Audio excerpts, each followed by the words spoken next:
नमस्कार, आप देख रहे हैं द CI न्यूज। देश दुनिया की 25 बड़ी खबरों में स्वागत है आपका। चलिए जानते हैं आज देश दुनिया की 25 महत्वपूर्ण और बड़ी खबरें।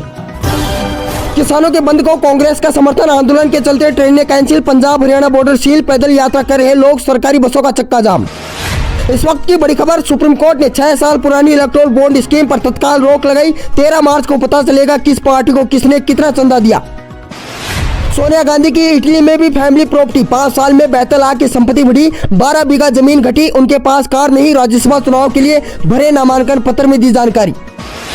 राफेल ने भारत पाकिस्तान बॉर्डर पर दागे 2200 किलो बम। दुश्मन का डिफेंस सिस्टम उड़ाया। अंधेरे में हेलीकॉप्टर से कमांडो बिल्डिंग पर उतरे। पोखरण फायरिंग रेंज में हो रहा युद्धाभ्यास।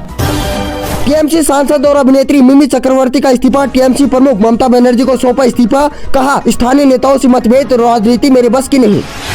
शिक्षा मंत्री मदन दिलावर ने दी स्कूलों को चेतावनी। बोले, सूर्य नमस्कार नहीं किया तो होगी कड़ी कार्रवाई। मुस्लिमों ने मुझे बधाई दी। विरोध करने वाले जाएंगे काल कोठरी। राजस्थान से राज्यसभा नॉमिनेशन दाखिल करने के बाद सोनिया गांधी की रायबरेली को चिट्ठी लिखा। अब सीधी सेवा का अवसर नहीं मिलेगा, पर प्राण आपके पास, परिवार को संभालिएगा। राजस्थान के 17 जिलों में ओले बारिश की संभावना। इस सीजन का सबसे मजबूत सिस्टम होगा एक्टिव। किसानों के लिए बढ़ सकती है परेशानी। किसान आंदोलन तीसरा दिन। पंजाब में रेल ट्रैक जाम। हरियाणा में कल 3 घंटे टोल फ्री कराएंगे। एमएसपी की मांग को लेकर चंडीगढ़ में थोड़ी देर में मीटिंग। पुलिस ने की 7 लेयर्स की बैरिकेडिंग। भाजपा ने 7 मंत्रियों को दोबारा नहीं भेजा राज्यसभा। बीजेपी के राष्ट्रीय अध्यक्ष जेपी नड्डा ने गुजरात, मिलिंद देवड़ा और प्रफुल्ल पटेल ने महाराष्ट्र, मनोज झा ने बिहार से भरा पर्चा। महाराष्ट्र में अजीत पवार गुट के विधायक अयोग्य नहीं। स्पीकर ने सभी याचिकाओं को किया खारिज। बोले, अजीत गुट ही असली एनसीपी।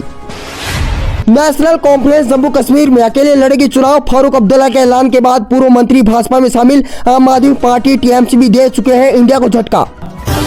बीजेपी को 2022-23 में इलेक्टोरल बॉन्ड के जरिए 720 करोड़ का डोनेशन। 4 नेशनल पार्टियों को मिले चंदे का 5 गुना। 850 करोड़ में कांग्रेस को सिर्फ 80 करोड़ मिले। Association for democratic reforms ADR ने जारी की रिपोर्ट। कांग्रेस की न्याय यात्रा बिहार के औरंगाबाद पहुंची। राहुल गांधी बोले, हम फाइनेंशियल सर्वे करवाएंगे। कितना धन किसके पास। किसान दिल्ली जा रहे हैं, उन्हें छरे टीयर गैस के गोले मारे जा रहे। पूर्व सीएम हेमंत सोरेन होटलवार जेल भेजे गए। 13 दिनों तक ईडी ने की पूछताछ। जमीन घोटाले में 31 जनवरी को हुए थे गिरफ्तार। चयनित पटवारियों को जल्द नियुक्ति देगी एमपी सरकार। भर्ती परीक्षा को क्लीन चिट। ग्रुप 2 और सब ग्रुप 4 के रिजल्ट भी होंगे घोषित। चंडीगढ़ में एक्सिस बैंक मैनेजर पर 50 करोड़ के फ्रॉड के FIR। लोगों के खातों में अपना मोबाइल नंबर जोड़ा, मशीन खराब बता। 5 महीने अपडेट नहीं की पासबुक। दुबई में dragon show. Chinese new year को लेकर ड्रैगन शो का आयोजन। 1500 ड्रोन से 300 मीटर का ड्रैगन बनाया। बीजेपी के राज्यसभा उम्मीदवारों में नवीन जैन सबसे अमीर। 3 अरब से ज्यादा की संपत्ति। डॉक्टर संगीता बलवंत हथियारों की शौकीन। RPN से ज्यादा उनकी पत्नी अमीर। 2023 में तकनीकी मंदी से गुजरा यूके। GDP इतने फीसदी फिसली। टीएमसी नेता महुआ मोइत्री पर ईडी ने कसा शिकंजा। विदेशी करेंसी लेन देन मामले में भेजा समन। महुआ मोइत्री को फेमा के तहत किया गया है तलब। केस 4 कवेरी मामले में पहले ही जा चुके हैं सांसदी। 10 लोग रहेंगे मंगल पर। एलोन मस्क ने फाइनल किया 10 लाख लोगों को मंगल ग्रह पर बसाने का प्लान। जाने क्या है बड़ी तैयारी। पीएम मोदी देश को अगले 10 दिन में देंगे 7 नए एम्स की सौगात। केंद्र सरकार स्वास्थ्य सेवाओं को लेकर बड़ा फैसला लेने जा रही है। अगले 10 दिनों में 7 एम्स की सौगात देशवासियों को देगी केंद्र सरकार। राजस्थान में सोने की खानों की नीलामी के बाद सरकार के खजानों में होगी पैसों की बारिश। धरती उगलेगी सोना। भजनलाल सरकार राजस्थान के बांसवाड़ा के भूकिया जगपुरा में प्रदेश की पहली सोने की खानों की करेगी नीलामी। सरकारी नौकरी ढूंढने वालों के लिए बड़ी खबर। रेलवे में टेक्नीशियन के 9000 पदों पर निकली वैकेंसी। जानिए लास्ट अप्लाई डेट से सैलरी तक सब कुछ इस वीडियो में। डीप फेक वीडियो का धड़ल्ले से होगा चुनाव में इस्तेमाल। वोटर को गुमराह करने में मिलेगी मदद। रिपोर्ट में दावा। डीप फेक दुनिया भर के 50 देशों में होने वाले आगामी चुनाव में एक बड़ी समस्या। आखिर कैसे करें पहचान, जानिए पूरी प्रोसेस। केंद्रीय कर्मचारियों के लिए डीए का ऐलान। मार्च में 4% बढ़कर 50% होने की उम्मीद। 7वें वेतन आयोग लगते ही नवीनतम उपभोक्ता मूल्य सूचकांक के आधार पर होगा फैसला। 16 फरवरी को भारत बंद। क्या बंद रहेंगे देश भर के स्कूल। दिल्ली की सीमाओं पर चल रहे किसान विरोध प्रदर्शन के बीच केंद्रीय ट्रेड यूनियनों और एसकेएम ने 16 फरवरी को देशव्यापी हड़ताल, ग्रामीण भारत बंद की घोषणा की। नखरे नहीं चलेंगे। ईशान किशन को सरेआम। जय शाह ने दी चेतावनी। नहीं मानी बात तो खत्म कर देंगे करियर। टेस्ट सीरीज से मानसिक थकान का हवाला देते हुए अपना नाम लिया था वापिस। SBI को बताना होगा पिछले 5 सालों में किस किस ने खरीदे इलेक्टोरल बॉन्ड। सुप्रीम कोर्ट का निर्देश। शीर्ष अदालत ने अपने फैसले में माना कि इलेक्टोरल बॉन्ड की गोपनीयता अनुच्छेद 19 के तहत सूचना के अधिकार का हुआ है उल्लंघन। इलेक्टोरल बॉन्ड क्या है? चुनावी बॉन्ड जाने कैसे मिलता था इसे राजनीतिक पार्टियों को लाभ, चलिए जानते हैं। सुप्रीम कोर्ट गुरुवार 15 फरवरी को चुनावी बॉन्ड योजना की वैधता को चुनावी चुनौती देने वाली याचिकाओं पर अपना फैसला सुनाया है। सुप्रीम कोर्ट ने अपना फैसला सुनाते हुए चुनावी बॉन्ड योजना को रद्द कर दिया है। यह एक तंत्र है जो राजनीतिक दलों को गुमनाम फंडिंग की अनुमति देता है। भारत के मुख्य न्यायाधीश डीवाई चंद्रचूड़ की अध्यक्षता वाली 5 न्यायाधीशों की पीठ ने पिछले साल 2 नवंबर को इस मामले में अपना फैसला सुरक्षित रख लिया था। अन्य न्यायाधीशों में न्यायमूर्ति संजीव खन्ना, बीआर गवई, जेपी पारदीवाला और मनोज मिश्रा शामिल थे। क्या है चुनावी बॉन्ड, वो आपको बता देते हैं।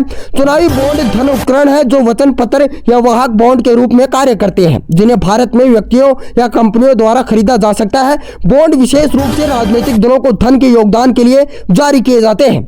ये बॉन्ड भारतीय स्टेट बैंक द्वारा जारी किए जाते हैं और 1,000 रुपए से लेकर 10,000, 1 लाख, 10 लाख और 1 करोड़ के गुणकों में बेचे जाते हैं। इस योजना के तहत कॉरपोरेट और यहां तक कि विदेशी संस्थाओं द्वारा दिए गए दान पर 100% कर छूट का आनंद लिया गया है, जबकि बैंक और प्राप्तकर्ता राजनीतिक दलों दोनों द्वारा दानदाताओं की पहचान गोपनीय रखी जाती है। दान कैसे किया जाता है ये आपको बता देते हैं। किसी राजनीतिक दल को दान देने के लिए केवाईसी शिकायत खाते के माध्यम से बॉन्ड खरीदे जा सकते हैं। एक बार धन हस्तांतरित होने के बाद राजनीतिक दलों को एक निश्चित समय के भीतर दान को भुनाना होगा। ध्यान देने वाली बात यह है कि किसी व्यक्ति या कंपनी द्वारा खरीदे जाने वाले चुनावी बॉन्ड की संख्या की कोई सीमा नहीं। चुनावी बॉन्ड के माध्यम से कौन धन प्राप्त कर सकता है ये आपको बता देते हैं। योजना के प्रावधानों के अनुसार केवल वे राजनीतिक दल जो लोक प्रतिनिधित्व अधिनियम 1951 की धारा 29A के तहत पंजीकृत है, जिन्हें पिछले लोकसभा या राज्य विधानसभा चुनाव में डाले गए वोटों का कम से कम 1% वोट मिले हो, विधानसभा चुनावी बॉन्ड प्राप्त करने के लिए पात्र है। चुनावी बॉन्ड योजना और मामला क्या है ये आपको बता देते हैं। चुनावी बॉन्ड योजना की घोषणा पहली बार पूर्व वित्त मंत्री अरुण जेटली ने 2017 के बजट सत्र के दौरान की थी। बाद में इसे जनवरी 2018 में वित्त अधिनियम और जन प्रतिनिधित्व अधिनियम में संशोधन पेश करते हुए धन विधायक के माध्यम से राजनीतिक फंडिंग के स्रोत के रूप में अधिसूचित किया गया था। योजना को लागू करने के लिए केंद्र ने कंपनी अधिनियम, आयकर अधिनियम, विदेशी योगदान विनियमन अधिनियम और भारतीय रिजर्व बैंक अधिनियम में कुछ संशोधन किए। हालांकि चुनावी बॉन्ड योजना की संवैधानिक वैधता के खिलाफ सुप्रीम कोर्ट में कई याचिकाएं दायर की गई हैं, जिनमें सीपीआई, कांग्रेस और कुछ गैर सरकारी संगठनों द्वारा दायर याचिकाएं भी शामिल हैं। इस मामले की सुनवाई पिछले साल 31 अक्टूबर को शुरू हुई थी। याचिकाकर्ताओं द्वारा इस योजनाओं पर, इसकी वैधता और उसके देश पर पड़ने वाले संभावित खतरे सहित कई तर्क दिए गए थे। याचिकाकर्ताओं के अनुसार ये योजना सूचना के अधिकार का उल्लंघन करती है, फर्जी कंपनियों के लिए दरवाजे खोलती है और भ्रष्टाचार को बढ़ावा देती है। राज्यसभा सांसद और वरिष्ठ वकील कपिल सिब्बल ने कहा था कि एक राजनीतिक दल चुनाव के अलावा किसी अन्य उद्देश्य के लिए दान का उपयोग कर सकता है। हालांकि केंद्र ने कहा कि यह योजना पारदर्शिता सुनिश्चित करती है और चुनाव में अवैध धन के उपयोग पर एक शक्तिशाली रोक है।